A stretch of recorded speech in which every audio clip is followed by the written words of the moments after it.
தமிழ்நாடு சிதம்பரம் நாடாளுமன்ற தொகுதியிலிருந்து ஒடுக்கப்பட்ட உழைக்கும் மக்களான SC/ST மக்களுக்கு மணிப்பூர் மாநில அரசை மட்டுமல்ல இந்திய ஒன்றிய அரசின் மீதான நம்பிக்கையை நாங்கள் இழந்து நிற்கிறோம்.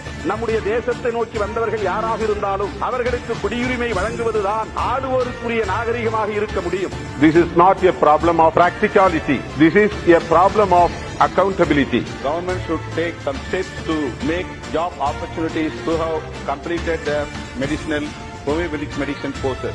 ஒரே தேசம் ஒரே கலாச்சாரம் என்று முழங்குகிற இந்த அரசு ஒரே தேசம் ஒரே கிராமம் என்கிற முழக்கத்தை ஏன் முன்வைக்க கூடாது? ஜெய் பீம் என்பதும் அல்லாஹு அக்பர் என்பதும் இன்றைக்கு மாற்றுக் கொள்களாக ஒலித்துக் கொண்டிருக்கின்றன.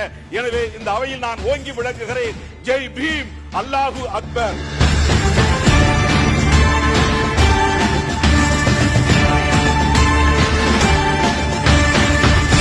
தொல்காப்பியன் திருமாவளவன் என்னும் நான்